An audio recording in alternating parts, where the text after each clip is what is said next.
hirap maging magulang pero thank you Lord, kinakaya. For today's vlog, share namin sa inyo ang biglaang pagsagalan ni na Ate Snow at Kuya Sky.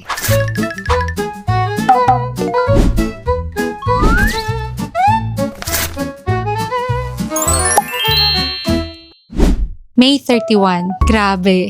Parang ngayon ko lang talaga na-process lahat na nangyari nitong mga nakaraang araw. Just yesterday, nakauwi na rin si Baby C from the hospital. 10 days siya doon. 10 days na parang ang haba-haba. Everyday, ang dasal ko lang talaga ay sana po ay maging okay na si Baby C. Tapos, habang nangyayari lahat ng yon, tuloy pa rin ang buhay. Nagre-recover ako sa panganganak, nandyan ang negosyo, nandyan si Dada Benox at ang dalawa pa naming anak, nandyan si Sky. Birthday niya noong May 29.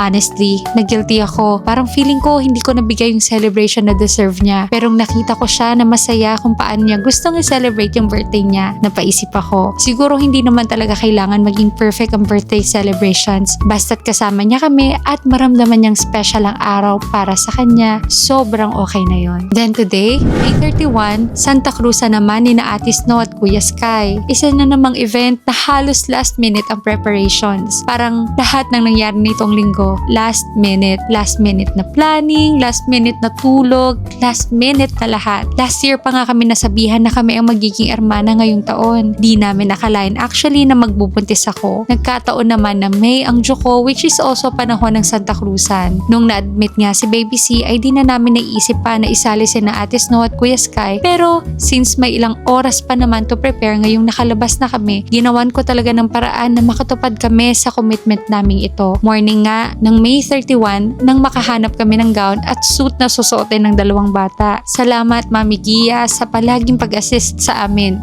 Salamat din kay Ate Wate at sa samahan ng kapisanan ng Sambat Poblacion Padre Garcia para sa arko ng mga bata. Buti na lang din at available ang favorite naming makeup artist na si Mami Renzurco. 1 PM, dumating ang mga susuotin nila. 2 PM, start ng ayusan at 5 PM nga, sinundo na nga sila ng mga musiko sa bahay ni na Mami Risa. Ang sarap din naman sa pakiramdam na makitang nakaayos at nakasuot ng magarang damit ang mga bata. Maraming salamat po sa pamilya namin sa Padre Garcia sa pagsuporta. Nakakatuwa at nakaka-proud lalo na umuo lang din naman talaga sina Ate Snow at Kuya Sky nung sinabi namin na para ito sa simbahan. Nagsimula na nga ang Santa Cruzan na umikot sa malalaking daanan ng barangay. Pero alam nyo, minsan pala talaga hindi mo makokontrol ang buhay. Akalaan mo na may plano ka na, then suddenly everything changes and you just do your best with what you have. Looking back, hindi ko alam kung paano namin iraos lahat. Hospital, birthday, Santa Cruzan, negosyo at pagiging parent sa tatlong bata. Sobrang nakakapagod. Pero habang pinapanood ko silang tatlo ngayon, si Snow, si Sky at si Baby C na finally ay nasa bahay na, parang worth it lahat. Maybe this season wasn't about having everything perfectly planned. Maybe it was about showing up. Kahit pagod, kahit puyat,